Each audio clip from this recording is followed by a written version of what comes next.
Salut, aujourd'hui pour une nouvelle vidéo et dans cette vidéo je commence une toute nouvelle série qui parle de tous les sets Lego Star Wars. Donc cette série devrait contenir 10 épisodes. Donc en premier on commencera par cet épisode qui parle de 1999 à 2001.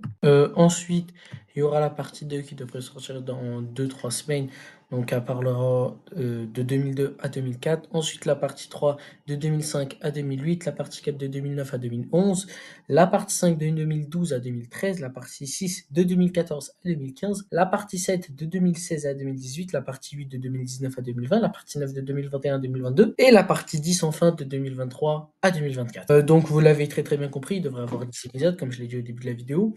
Moi je trouve que c'est une très bonne série parce que j'ai littéralement kiffé tourner la vidéo. C'était vraiment un méga gros kiff et franchement c'était super bien tourné parce que là c'est une des premières fois que j'ai tourner la vidéo et ensuite faire l'intro. Donc moi je sais déjà ce qui se passe dans la vidéo et tout. Donc c'est avant de commencer la vidéo, n'oublie pas de t'abonner à la chaîne et de liker la vidéo, ça fait toujours plaisir. Donc on commence avec 1999 avec le premier set Lego Star Wars si je me trompe pas, donc c'est le set 7101 Lightsaber Duel. Donc on va avoir une construction assez classique avec deux figurines, Qui-Gon Jinn et Dark Maul. Dark Maul il est là, on va dire son speeder classique, bon il est très mal fait. Pareil pour la petite construction, je trouve que le choix des couleurs il est vraiment horrible. On passe au set d'après, donc c'est le set 71 Mos Espa Pod Race. Donc je trouve que les speeders ils sont incroyablement mal faits. On va avoir une construction vraiment horrible. Les figurines aussi, elles sont très mal faites. La figurine d'Anakin, elle est tout simplement éclatée au sol. Donc vraiment, c'est peut-être l'un des pires sets Lego Star Wars. On passe au set d'après, donc c'est le set 7140 X-Wing Fighter. Donc on va avoir 4 figurines, 3 rebelles plus R2D2. Donc on va avoir un X-Wing, je trouve, qui est assez pas mal. Donc on va avoir une bonne construction. Mais le problème dans cet X-Wing, c'est le choix des couleurs. On va avoir un X-Wing assez gris, beige et rouge, ça le fait pas du tout, c'est vraiment horrible. On passe au set d'après, donc le set d'après c'est le set 71-21 Naboo Swamp. Donc on va avoir 4 figurines, Jar Jar Binks, Qui-Gon et 2 droïdes de combat. Donc Qui-Gon Jinn, il a très bien évolué, de même pour Jar Jar Binks et les 2 droïdes, c'est des figurines que je trouve qu'ils ont vraiment pas évolué parce que pendant toute jusqu'à maintenant de 1999 à 2024, ils ont pas vraiment évolué. En même temps, c'est bien et en même temps, c'est nul. On passe au set d'après, et donc c'est le set 7110 Land Speeder. Donc ce Land Speeder, il est totalement et horriblement horrible. Le choix des couleurs, il est nul. Le choix des pièces, il est nul. C'est peut-être l'un des pires sets, peut-être même le pire set Lego Star Wars depuis le tout début. Parce que vraiment horrible, vraiment nul de chez nul. Donc on passe au set d'après, donc c'est le set 7111 Droid Fighter. Donc on va avoir un Droid Fighter assez bien fait. Après le choix des couleurs encore, il est nul. On va avoir un Droid Fighter marron de base chez Star Wars. Je crois si je me trompe pas, ils sont bleus. Voire rouge, donc le choix des couleurs il est vraiment totalement horrible et je trouve que c'est un peu dommage. On passe au set d'après, donc c'est le set 7141 Naboo Fighter, donc là on va avoir une amélioration au niveau du choix des couleurs. Donc comme je le disais, un choix des couleurs assez bien fait, on va avoir du jaune et du gris, pas comme dans les autres sets où on avait des couleurs de partout, etc. Donc les 4 figurines, je trouve qu'elles sont assez bien faites. Anakin, bon, c'est pas la meilleure figurine d'Anakin. En jaune, on va avoir R2D2 qui est assez bien fait et les 2 droïdes qui passent. On passe au set d'après, donc le set d'après c'est le set 7150 T-Fighter and le E-Wing, ou plutôt et le E-Wing, donc le E-Wing je trouve qu'il est assez bien fait. Le T-Fighter de Dark Vador, bon, il est totalement horrible parce qu'il est très mal fait. J'ai jamais vu un T-Fighter de Dark Vador bleu et noir, c'est vraiment moche. On passe au set d'après qui est le set 7128 Star Wars Speeder Bike. Donc si je me trompe pas, le SW ça veut dire Star Wars, on est bien d'accord. Donc Speeder Bike. Donc on va avoir deux speeders plus Luke Skywalker de Star Wars 6. Donc je trouve que c'est un beau set pour l'époque parce que les speeders ils sont très bien faits et la construction de la forêt je trouve qu'elle est vraiment bien faite. On passe au set d'après, c'est le set 7131 Anakin Pod Race. Donc le Pod Race il est vraiment horrible. Regardez la structure du milieu, comment elle est moche. On passe au set d'après qui est le site infiltrator 7151. Donc normalement en 2024, on devrait avoir un petit remake de ce set pour les 25 ans de Lego Star Wars. Le site infiltrator pour l'époque il est assez bien fait, mais ça reste pas incroyable.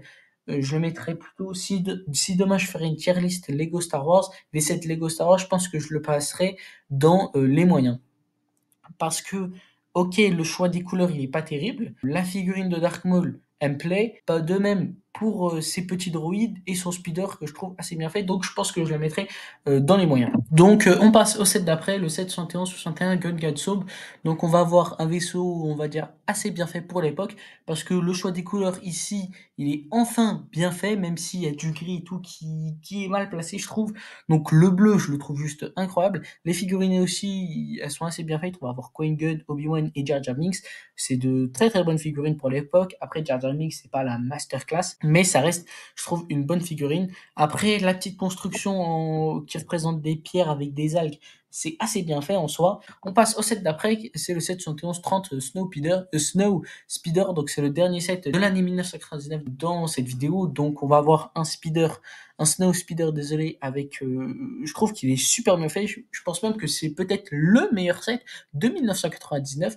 Donc on va avoir un Luke, un Luke plus deux rebelles qui sont assez bien faits. Après, le problème encore, c'est le visage qui est jaune. Sinon, le Snow Speeder, je trouve qu'il est juste incroyablement bien fait, genre vraiment super bien fait. Et sinon, la balise ou je sais pas trop c'est quoi, elle est assez bien faite aussi. Donc, je trouve que c'est super bon pour 1999. Donc, on passe à l'année 2000. En 2000, il y a eu plusieurs sets, dont le set 8002 Destroy Droid. Donc, normalement, cette année aussi, on devrait avoir un remake de ce set pour les 25 ans de Lego Star Wars. Donc, on va avoir ici un droïde que je trouve juste super bien fait pour l'époque, parce que bon, voir tout le mécanisme et tout, je trouve que ça lui donne un style, et donc ça devient un très très beau set. Donc, on passe au set d'après, qui est le set 7104 Desert Skiff. Donc, on va avoir un set littéralement horrible. Vraiment horrible de chez horrible. Parce que quand tu passes du Droid K à ça, ah, ça fait mal aux yeux, quoi. J'ai mal aux yeux, là. Donc, il est vraiment horrible parce que la construction, elle est moche. Les figurines, elles sont nulles. Donc, vraiment, c'est très, très nul. Je trouve que c'est dommage parce qu'il y avait du potentiel de parler de Star Wars 6 chez Lego Star Wars. Donc, on passe au set d'après qui est le set 7180 B-Wing, plutôt le B-Wing, AT, rebelle contre le centre. Donc, désolé, je suis nul dans la lecture en anglais. Donc, on va avoir un vaisseau que je trouve qui est super bien fait pour l'époque, hein. Donc, vraiment, c'est super bien fait pour l'époque. On devait avoir aussi, ou plutôt, on a une construction que je trouve juste incroyable. On va avoir un bon centre de contrôle avec un gars qui répare, le pilote et son droïde. Donc c'est vraiment un très très beau set, je trouve. On passe au set d'après qui est le set 7134 A-Wing Fighter. Donc on va avoir un A-Wing. Donc là, je pense que cette année, plutôt en 2000, Lego ils vont essayer d'adapter tout de Lego Star Wars. Donc ça, en vrai, c'est assez stylé parce que Star Wars 4, Star Wars 5 et Star Wars 6 plus Star Wars 1 vu qu'il était sorti en 1999. Donc je trouve que c'est assez pas mal d'avoir les sets de Star Wars, de la première trilogie de Star Wars adaptés en Lego. On passe au set d'après qui est le set 8001 Battle Droid. Donc on va avoir le Battle Droid mais en grande figurine comme avec les build-up figures de chez Marvel qui sont sortis dernièrement comme avec le Bouffon Vert, Spider-Man ou encore Venom. Donc celui-là je trouve qu'il est très très bien fait, on va voir les mécanismes et tout et en fait ça rentre bien dans le décor donc ça lui donne énormément de style. On passe au set d'après qui est le set 7191 X-Wing Fighter. Donc je pense que là ça reprend la première trilogie de Star Wars. Donc je vais avoir un X-Wing très très bien fait je trouve. Après les couleurs encore c'est pas au top mais ça reste je trouve un très très beau set. On passe au set d'après, c'est le set 8 3x0 Pit Droid. Donc ces droïdes là si je me trompe pas, ces Pit Droid je crois qu'ils font bien référence à Star Wars 1. Donc on va avoir des Pit Droid qui sont assez bien faits. Après moi le vert je suis pas fan. En plus je crois que si je me trompe pas dans Star Wars 1, ils sont totalement marrons, si je ne me trompe pas, hein. Donc c'est un peu un fort record de la part de Lego. Donc on passe au set d'après, c'est le set 7190 Millennium Falcon. Donc on va avoir un set, on va dire, ou plutôt la première adaptation du Millennium Falcon chez Lego. Donc on va avoir un Millennium Falcon assez nul parce que le choix des couleurs il est vraiment éclaté. Le choix des pièces aussi c'est vraiment nul. Par exemple regardez le devant là c'est nul. Ils auraient pu choisir une pièce un peu plus courte pour que ça prenne pas tout le bout. C'est vraiment nul de chez nul. Je vous parle même pas de la cabine qui est vraiment éclatée au sol. On passe au set d'après qui est le T-Interceptor 7181. Donc celui-là, je trouve qu'il s'en sort pas mal pour l'année 2000. En vrai, il est assez bien fait. Je trouve que le bleu avec le noir, ça va bien. Bon, tout à l'heure, j'avais dit que c'était nul pour le vaisseau de Dark Vador, mais là, on parle pas du vaisseau de Dark Vador, donc ça lui va bien. On passe au set d'après qui est le set 7115 Gungan Patrol. Donc on va avoir des Gungans qui fait référence à Star Wars 1. Donc on va avoir les Gungans avec leurs animaux chelous. On va avoir leurs armes ou je sais pas quoi, ce qui traîne. J'arrive pas trop à distinguer c'est quoi. Mais on va avoir en fait l'armée des Gungans de Star Wars 1. Donc on continue avec le Slav 1, la première adaptation. Donc le vaisseau de Boba Fett, on voit directement que il est vraiment ridicule son vaisseau en 2000. Les couleurs, elles sont horribles. La figurine, mais regardez-moi ce casque. Il est aplati, mais il est horrible de chez horrible. Je pense que je la mets facilement dans mon top 10 des pires figurines Lego. Pas de Lego Star Wars, carrément des figurines Lego de tous les temps. On passe au set d'après, le set 71-59, Star Wars Pod Racing Bucket. Donc on va avoir le début de la course de Star Wars 1. Pourquoi à l'époque, on va dire, Lego il tournait autour du pot avec Star Wars 1, Star Wars 4, Star Wars 5 et Star Wars 6? Parce qu'ils avaient que ça. C'est pour ça qu'il y a énormément de sets en rapport avec la course de Star Wars 1 et les autres. On passe au set d'après qui est le set 71-55 Trade Federation AAT. Donc c'est on va dire les tanks des droïdes ou plutôt des séparatistes. Donc je trouve que pour l'époque il est assez bien fait. Après bon, il y a des briques assez chelous.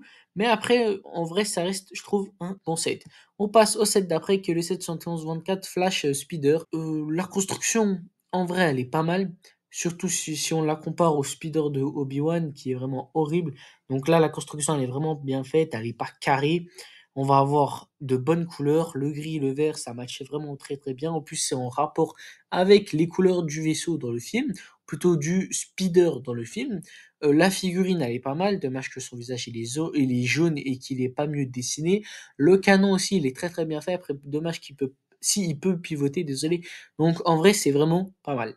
On passe au set d'après, qui est le set 71-84 Trade Federation MTT, qui est le dernier set de l'année 2000 dans cette vidéo. Donc le MTT, il est très très bien fait, je trouve. Pourquoi? Parce que il a énormément de droïdes. Après, le MTT en lui-même, les couleurs sont juste catastrophiques. Les canons en bas, ils sont nuls.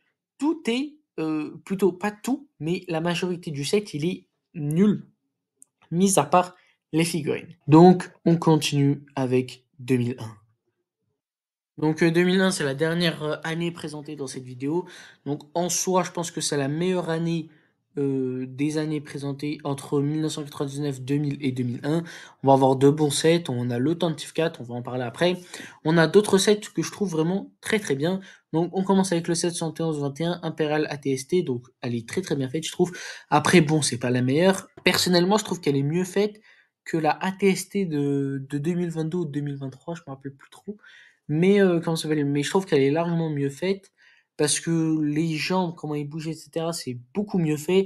Chewbacca, sinon, il est nul, nul de chez nul, vraiment horrible. Donc sinon, en soi, ça reste un bon set, mis à part Chewbacca. On passe donc au set d'après, qui est le set 71-26 Battle Droid carré. Donc on va avoir plusieurs droïdes et je kiffe ça. Dans les sets Lego, quand il y a beaucoup de figurines, moi personnellement, par exemple, le set, le combat final de Spider-Man de No Way Home, il y a énormément de figurines et ça fait plaisir parce que tu retrouves plusieurs figurines. Et là, ça, c'est pareil dans le set 66, on a beaucoup de droïdes et ça fait plaisir. On passe au set d'après qui est le set 118. Donc Dark Maul dans ce set là, il fait littéralement flipper. Il fait flipper, je pense qu'un enfant de 3 à 4 ans, s'il le voit, et ben, il va avoir peur, littéralement. Donc, il est très très bien fait, il est réaliste et tout. Après, son buste et tout, je trouve qu'il est vraiment bien fait, il est carré. Le noir et tout, c'est stylé. Le rouge, les yeux, ça représente vraiment Dark Maul. Et c'est juste kiffant. On passe au set d'après qui est le 77106 Droid Escape. Donc, ça fait référence à Star Wars 4 quand C3PO et R2D2 s'échappent du 34. Donc, la capsule de secours, en vrai, elle est assez bien faite. Sinon, C3PO, c'est pas la pire figurine que j'ai vue, mais on pouvait faire meilleur pour l'époque, je pense. R2D2, il a pas vraiment évolué, mis à part ses couleurs, parce qu'avant, il lui mettait du bleu clair, maintenant, c'est plus du bleu foncé. Donc, En vrai, il y a une bonne évolution pour ce set-là. On passe au set d'après qui est le set 119, donc un pontificat juste énorme. Je le trouve juste incroyable au niveau des réacteurs derrière, du devant, tout est super bien fait dans ce set. On passe au set d'après qui est le set 807 C3PO, donc C3PO, je trouve dans ce set il est vraiment incroyablement bien fait. En fait, il représente vraiment bien le C3PO. Si je ne me trompe pas, normalement, il représente le C3PO de Star Wars 1. Tu vois qu'il est pas fini et vraiment c'est un kiff. On passe au set d'après qui est le set 808 Stormtrooper. Donc ce Stormtrooper, c'est moi où il ressemble aux animatronics de Five Nights at Freddy's. Dites-le moi en commentaire, moi je trouve vraiment qu'il leur ressemble. Donc en revenant à la critique, bah, il est très très mal fait. Pourquoi? Parce que, premièrement, son pistolet, il est archi mal fait. Son visage, il est nul, nul de chez nul. Et il est trop trop fin et tout. Donc c'est vraiment une mauvaise build-up figure. On passe au set d'après qui est le set 7186 Watto Junkyard, si je ne me trompe pas sur la prononciation. Donc on va voir encore des speeders qui sont très très mal faits. Donc vraiment c'est nul, nul de chez nul. Sinon Watto ça reste une bonne figurine. Après les speeders, le reste du speeder ça va, il est pas mal. Après c'est pas le meilleur speeder quand on compare à ceux de 2012, 2013, etc. C'est largement plus nul. Donc le set 7146 T-Fighter qui est le dernier set de cette vidéo. Donc ce T-Fighter là je trouve qu'il est assez bien fait pour 2001. Après bon c'est pas le meilleur T-Fighter. En plus de ça on a de bonnes figurines je trouve. Un Stormtrooper qui est assez bien fait. Un Stormtrooper désolé qui est assez bien fait. Un pilote de T-Fighter qui est mal fait et en même temps bien fait. Je trouve que c'est un bon set et une bonne évolution pour l'année 2001. Donc c'est la fin de cette vidéo. En petite conclusion, en vrai, ça m'a fait plaisir de parler de tout ça, de tous ces sets de 1999 à 2001. En vrai, c'était assez stylé. Donc, on a fini la partie 1. Je vous en avais parlé dans ma communauté. Donc, on se retrouve prochainement pour une nouvelle vidéo sur les sets de Star Wars. C'était Top Lego. Ciao!